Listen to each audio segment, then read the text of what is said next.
Assalamualaikum warahmatullahi wabarakatuh. Halo Sobat Sehat, apa kabar Anda hari ini? Salam germas ya dari saya, karena sehat itu berawal dari saya, Anda dan kita semua. Sobat Sehat, ketemu lagi dengan saya Kakak Ismi yang akan membawa Sobat Sehat semua dalam suatu perbincangan seputar kesehatan yang layak untuk didengar dan juga dipertontonkan. Di mana lagi kalau bukan di Ngobras, Ngobrol Asik dan Sehat, podcast Dinkes Kabupaten Probolinggo. Sobat Sehat, kali ini kita akan kedatangan narasumber yang beliau nantinya akan memberikan edukasi yang saya rasa Sobat Sehat tunggu-tunggu sejak lama. Karena apa? Karena tentang jaminan kesehatan. Ya, jadi telah hadir di studio kita kali ini Dokter Dwi Indah. Halo dokter, selamat datang di podcast kami. Terima kasih bisa bergabung di podcast ini. Oke, dokter, hari ini kabarnya pasti baik-baik saja, nggih? Alhamdulillah. Iya, sehat. karena terlihat dari rautnya walaupun puasa-puasa tetap segar. Alhamdulillah. Oke, dokter, untuk pertemuan kita di episode kali ini akan membahas tentang berbagai macam jaminan kesehatan yang ada di Kabupaten Probolinggo. Oke, mungkin dokter bisa sekilas menceritakan tentang dasar hukumnya dulu deh.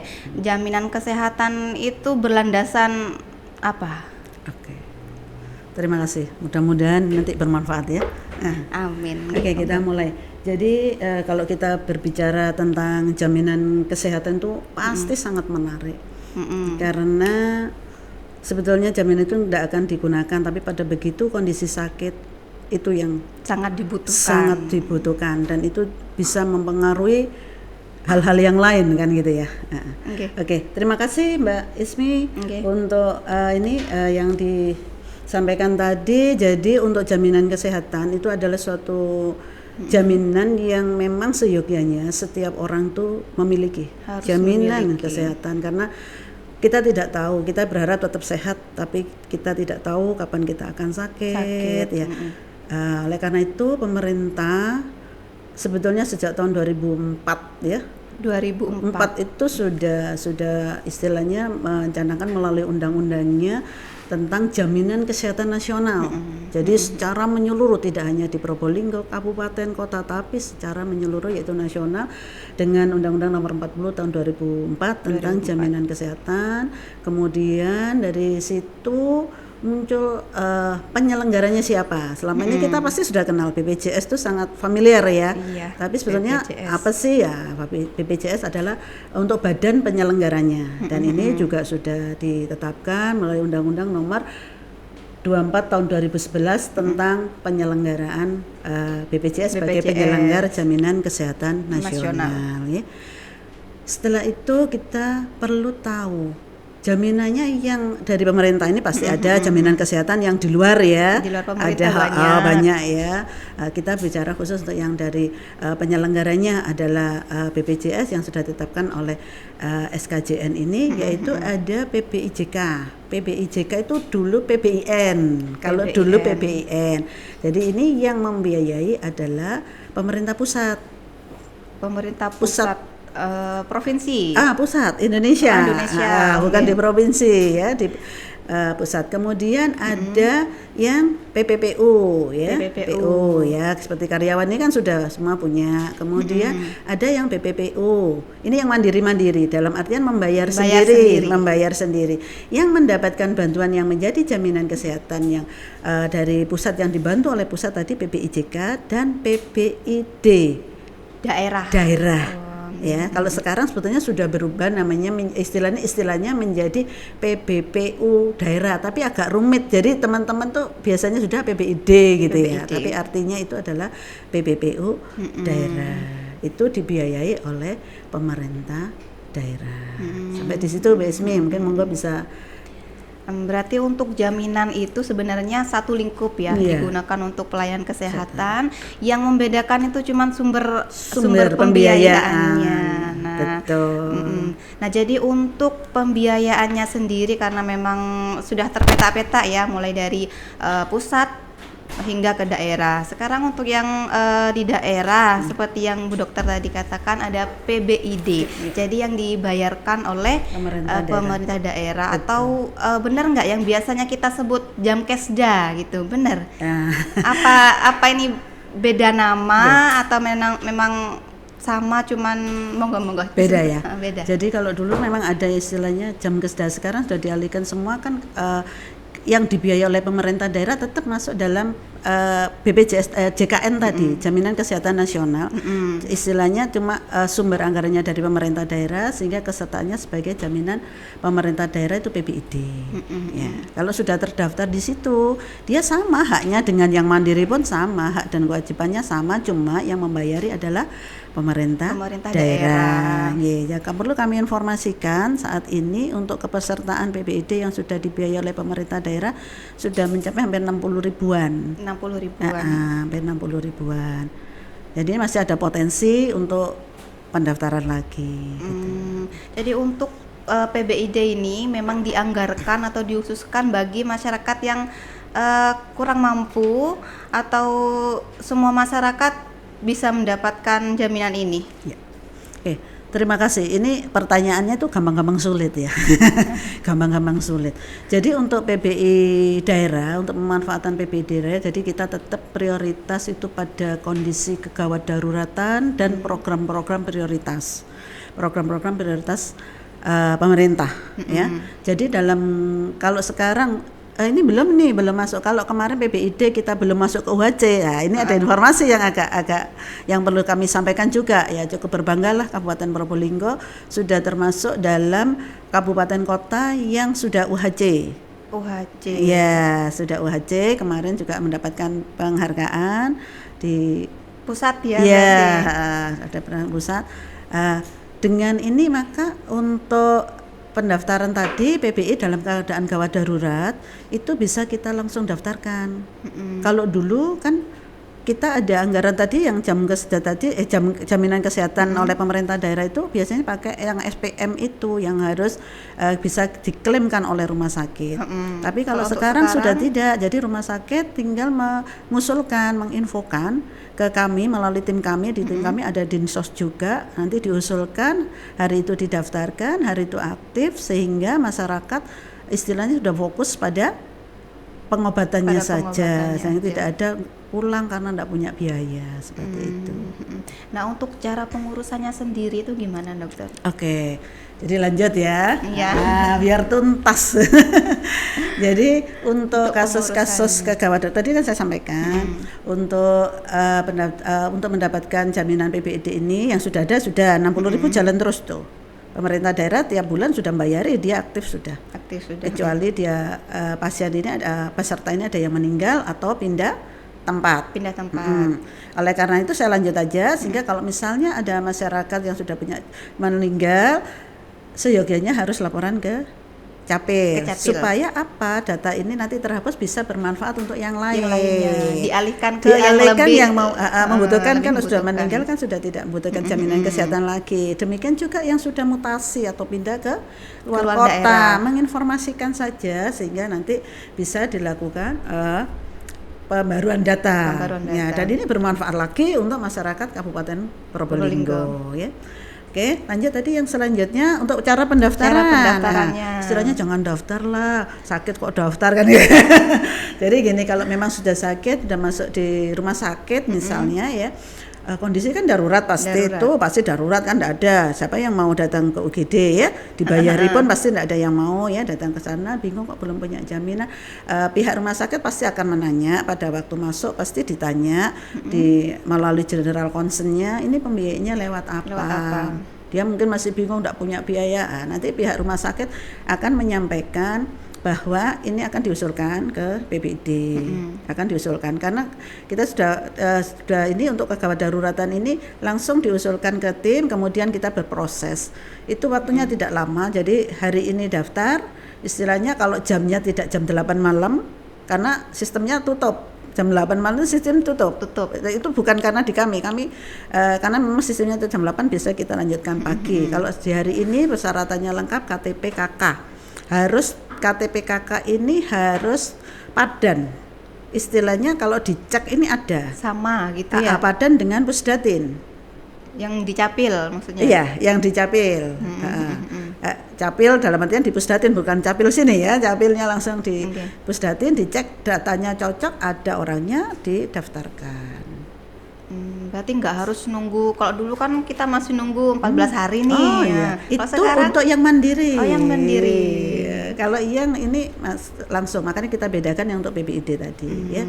Seperti itu. Nah, kalau cara pikirnya orang awam nih, dia tidak akan mengurus jaminannya dulu sebelum dia sakit. Nah, kan lebih baik sedia payung sebelum hujan nih ya Bu Dokter.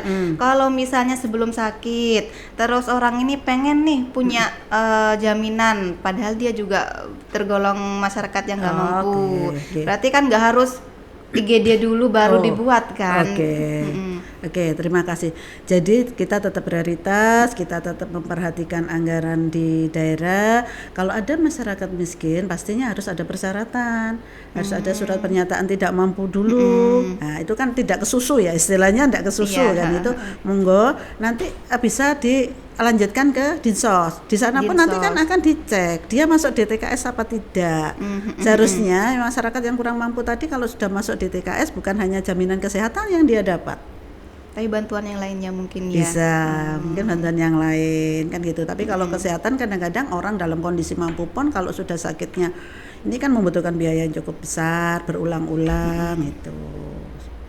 Jadi tetap bisa. Jadi kita prioritas ya. Terus misalnya suatu warga nih dia terdaftar di PBID, apakah dalam satu KK itu bisa masuk dalam PBID? Bisa. Jadi kita daftarkan satu orang yang sakit keseluruhan didaftarkan. Berarti sudah otomatis ya nama yang dalam satu KK itu terdaftar semua. Untuk aktifnya sendiri, kalau yang kemarin kan ada nih punya kartu BPJS tapi beliaunya itu jarang periksa, tiba-tiba pada saat sakit dia periksa non aktif gitu. Kita lihat. Kalau yang ini sendiri bisa ndak PBID ini sewaktu-waktu tiba-tiba non aktif? Kalau PBD kita yang menonaktifkan dan selama ini kami belum menonaktifkan yang lain kecuali bayi yang dalam 3 bulan belum mempunyai nomor NIK kita nonaktifkan dulu. Tapi apabila nanti sudah mengurus NIK-nya diinformasikan bisa ke petugas di kesehatan di puskesmas itu bisa diinput langsung aktif ya. Asal ada NIK-nya karena regulasinya dalam waktu 3 bulan seorang bayi dari seorang ibu PBIN atau PPJK dan PBID harus sudah punya NIK. Benar. Maksudnya punya NIK ini supaya kita pemerintah daerah itu membayarkan memang betul-betul ini by name by address-nya itu jelas. Ada orangnya lah istilahnya kan gitu ya. Jadi ini bisa nanti di puskesmas ya, kami berharap nanti puskesmas berperan aktif. Insya Allah hari ini juga untuk user pendaftaran bisa di seluruh 33 puskesmas, jadi sudah lebih cepat lagi nanti. Terbaik ya, melayani masyarakat harus seperti itu. Untuk pelayanannya sendiri, pelayanan kesehatan apa saja yang tercover di PBID? Apakah semuanya? Apa ada beberapa yang memang tidak bisa terklaimkan? Terima kasih, sesuai regulasinya. Jadi prinsip pelayanan itu pasti berkeadilan. Jadi tidak ada perbedaan. Pelayanan masyarakat yang mempunyai jaminan kesehatan itu berasal dari PBID, PBIJK, Mandiri, tidak ada perbedaan. Jadi pelayanannya sama, ya, tidak ada perbedaan. Kemudian juga untuk kasus-kasus ada memang beberapa kasus yang tidak tercover ya, seperti tertuang dalam aturannya sendiri. Salah satu contohnya misalnya ada apa ya istilahnya ini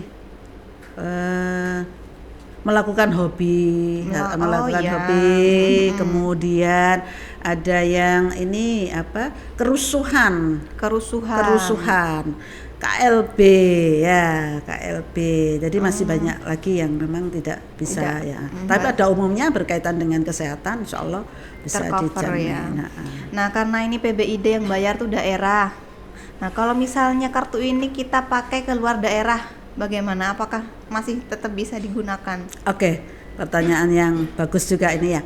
Jadi gini, kita pahami bersama, kartu kesehatan ini berfungsi mulai dari layanan dasar. layanan dasar. Ya, kita layanan dasar itu adalah di FKTP. Di puskesmas lah gitu ya, gampangannya gitu ya, di puskesmas. Jadi untuk kasus-kasus yang memang bisa ditangani di puskesmas, dia harus melalui puskesmas, nggak bisa. Jadi yang mau istilahnya yang didaftarkan PPD harus mengikuti aturan yang ada, regulasi yang ada. Jadi pelayannya ya kalau dasar di puskesmas, kalau perlu rujukan akan dilakukan rujukan. Ya akan dilakukan rujukan, dan rujukan tidak hanya di wilayah kabupaten. Kalau memang layanan ini dari pasien ini membutuhkan di luar kabupaten, ini tetap berlaku, tetap bisa berlaku, tetap berlaku. Pegang PPID misalnya dia bekerja di luar kota, kemudian ada sesuatu misalnya ya malam-malam pinggangnya sakit atau dadanya sakit, udah langsung aja ke UGD, kartunya dibawa. Bisa tetap berarti ya aktif, bisa. Iya, berarti memang bisa digunakan dimanapun ya, tergantung kondisinya juga. Dalam keadaan gawat darurat, dimanapun ya bisa. Asal fasilitasnya bekerja sama dengan BPJS. Nah untuk masalah sekarang yang lagi terjadi nih Bu Dokter, ada kasus warga yang seperti saya tadi ceritakan, tiba-tiba BPJS-nya nggak aktif, ini mandiri, jadi dia bayar tiap bulannya sendiri. Mungkin dia kasusnya itu nunggak, akhirnya non aktif. Nah dia merasa, oh saya pengen dialihkan nih ke BPID. Nah itu gimana? Soalnya kejadian kayak gitu banyak, sering terjadi. Ini istilahnya bukan soal kepingin ya, istilahnya dilihat tingkat kemampuannya. Apakah dia tidak membayar, itu kan ada dulu bisa mandiri, dia bekerja, kemudian kan beberapa waktu yang lalu ada COVID, mungkin dia kena PHK, sehingga tidak bekerja, dan sekarang lagi di istilahnya dapat diganjar atau dapat rezeki dikasih sakit dulu misalnya, kan dia tidak mampu. Kalau memang sudah ada tinggal, kita bisa alihkan. Jadi dari rumah sakit nanti general concern-nya itu ada yang mengajukan untuk pengajuan di PPID. Kan tadi gawat darurat tuh. Nah, gawat darurat. Dan dia tidak mampu membayar. Bukan orang yang mampu loh ya. Bukan orang yang mampu tidak membayar, kasihan lah. Biarlah yang ini untuk orang-orang yang memang membutuhkan. Kalau yang mampu, ayo kita melalui podcast ini juga bagi warga masyarakat yang mampu, monggo harus mempunyai jaminan kesehatannya, biar yang untuk dari pemerintah daerah, dan ini biar yang untuk yang memerlukan. Jadi berasas keadilan lah, yang lain tuh membantu ya kan gitu ya. Prinsipnya seperti itu. Jadi tetap bisa diusulkan, juga bisa langsung aktif, tapi untuk tunggakan tetap menjadi tunggakan, walaupun mungkin menyelesaikan kan kalau saat itu kan sedang sakit, gak bisa kerja ya, siapa tahu dapat rezeki ya setelah sehat ya, alhamdulillah sehat bisa. Berarti menyelesaikan tunggakannya. Untuk tunggakannya itu tetap harus dibayar. Cuman nanti untuk peralihan BPJS langsung atau ke PPID memang langsung bisa. Ya namanya tunggakan harus dibayar, hutang dibayar gitu ya. Nah terus untuk pengurusannya juga langsung jadi yang seperti dokter tadi katakan itu ya. Jadi memang dalam keadaan gawat darurat diurus sudah bisa. Tunggakannya apa katanya nanti gitu? Iya, tetap diinformasikan biasanya, tetap punya tanggal segini Bapak gitu ya dari pihak yang bertemu. Nah sekarang ada kasus nih, saya tidak tahu nih kasus dari mana. Kartu BPJS itu Jamkesda atau PBID itu ya dipinjamkan. Nah itu gimana kalau ada kasus seperti itu? Kalau misalnya ketahuan, apakah ada punishment sendiri atau ada sanksi? Ya seharusnya itu kan punya dia sendiri, sangat rugi dong dia. Kalau pada waktu dia berobat terus ya kalau dipinjamkan pas tidak meninggal. Kalau meninggal itu termasuk catatan kependudukannya dia meninggal. Berarti langsung diputus sudah ya? Dianggap sudah tidak ada orangnya. Dia berobat, kita daftarkan pun tidak bisa karena NIK-nya sudah dipakai. Makanya ini betul-betul itu adalah untuk masing-masing ya, untuk masing-masing, jangan sampai dipinjam. Maksudnya mau sodako ya, mau meminjamkan kasihan lah kan gitu ya. Tapi tidak bisa seperti itu, nanti dampaknya bagi dia sendiri kalau sakit, NIK-nya sudah tidak bisa dipakai. Sudah pernah dipakai oleh orang lain soalnya ya.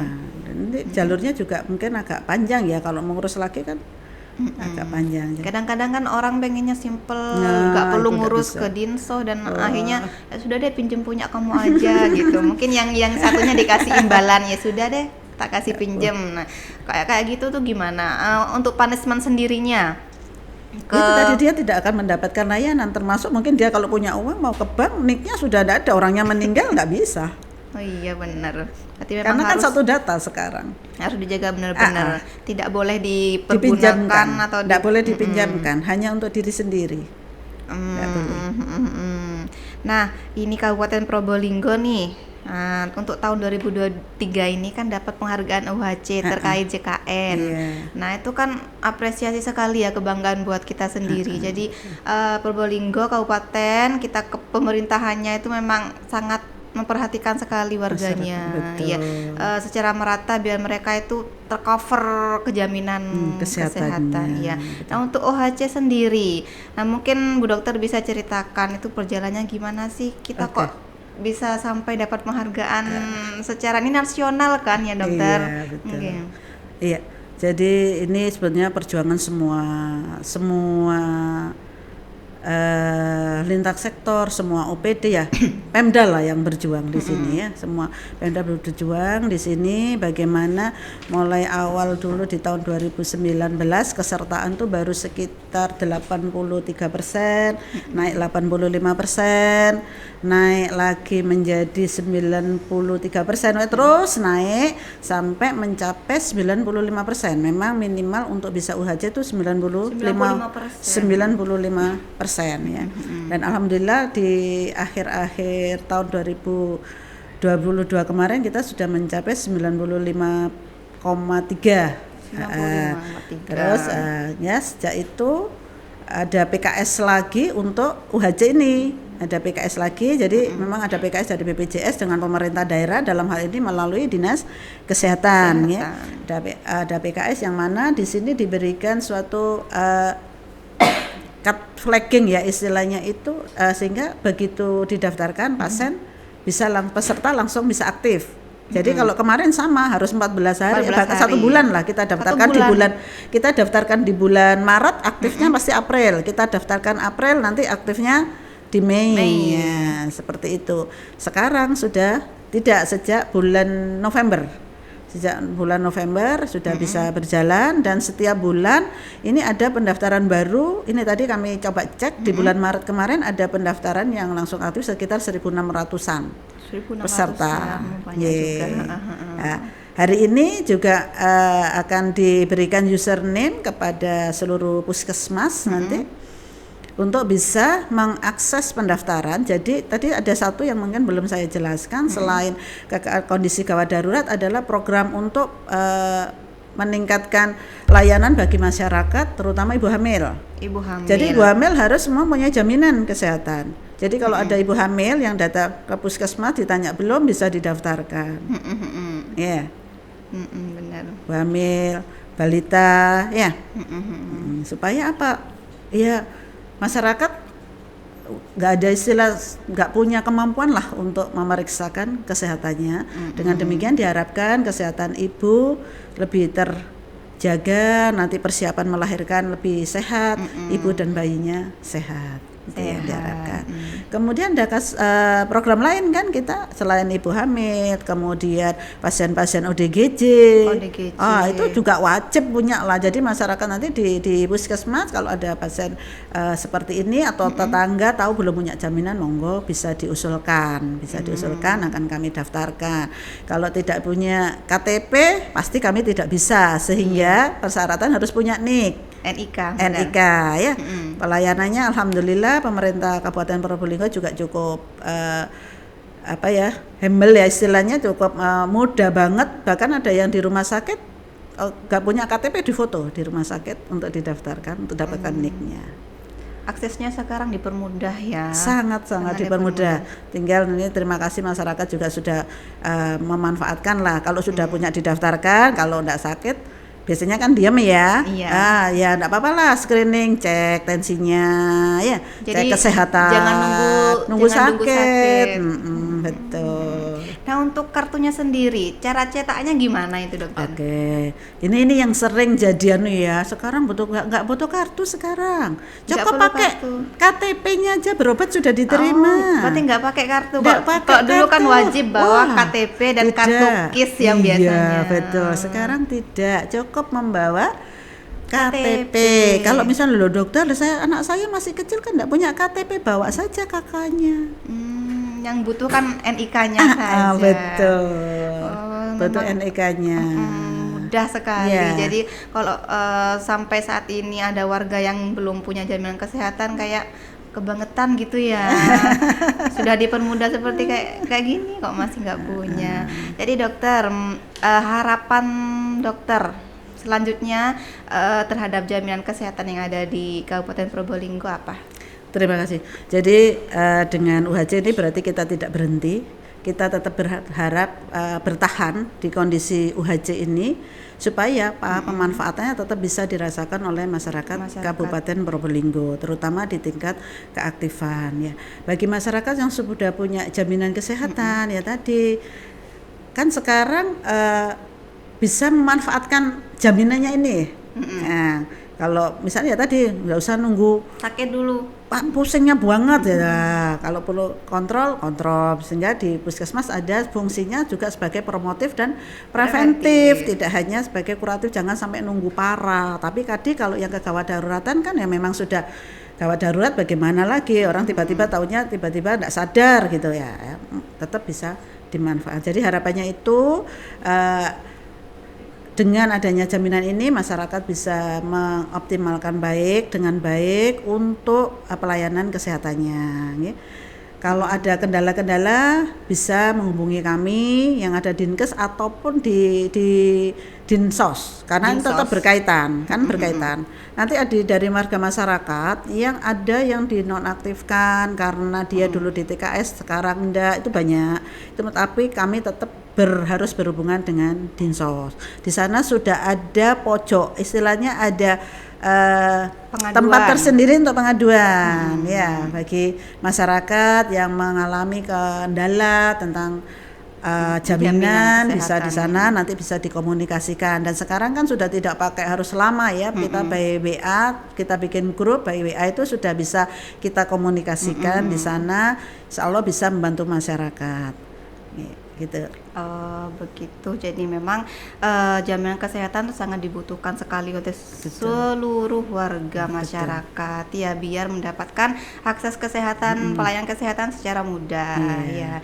Jadi untuk sobat sehat yang ada di rumah, jaminan kesehatan itu sangat penting untuk kalian miliki. Jadi mulai saat ini segera dimiliki, segera diurus jaminan kesehatan Anda. Karena apa? Karena Anda tidak tahu kapan Anda akan sakit, karena hari sakit itu juga gak ada di kalender. Benar ki dokter. Oke, jadi gak ada salahnya mulai dari sekarang administrasinya dilengkapi, jaminan kesehatan itu juga harus dimiliki, karena suatu saat nanti kalian akan butuh saat mendapatkan pelayanan kesehatan. Anda tidak akan merasa bingung mau periksa kemana dan menggunakan apa. Jadi memang jaminan kesehatan sangat penting untuk kalian miliki. Jadi dokter terima kasih banyak. Ada satu lagi mungkin masih ada kesempatan. Ini sangat penting ya. Jadi untuk proses bagi masyarakat yang tadi memerlukan jaminan kesehatan PPD, bagi masyarakat yang memang layak ya, istilahnya memerlukan itu, kami sampaikan bahwa semua gratis. Semua gratis, tidak ada dipungut biaya apapun. Betul. Itu penting sekali supaya nanti butuh berapa ya biayanya ya, enggak, gratis. Yang penting dia punya KTP dan masuk kriteria tadi. Kalau yang mampu silakan ngurus dengan kemampuannya, bisa membantu, dengan begitu membantu masyarakat yang lain ya. Jadi semuanya itu gratis. Tidak dipungut biaya apapun. Betul. Jadi bagi sobat sehat yang memang ada kemampuan ya, jadi tidak perlu dong mendaftar ke PBID, bisa mendaftar secara mandiri. Jadi perlu ditekankan bahwa PBID ini untuk masyarakat yang memang kurang mampu dan memang sudah dikategorikan seperti itu. Baik, terima kasih dokter telah hadir di podcast kami. Mudah-mudahan bermanfaat. Sangat bermanfaat sekali, dan semoga kita bisa ketemu lagi di podcast ini dalam keadaan sehat, segar, dan juga topik kesehatannya juga akan lebih menarik lagi. Terima kasih. Baik sobat sehat, terima kasih karena sudah mengikuti kami dari awal sampai akhir. Jika pada episode kali ini ada kekeliruan, kami mohon maaf, dan kami juga butuh saran dan kritiknya bisa melalui dinkes@kaprop. Nah, itu melalui Instagram kami. Dan sekian dulu pertemuan kali ini. Sampai jumpa di lain hari dengan topik yang lebih menarik lagi. Dan salam sehat. Bye. Terima kasih, dokter.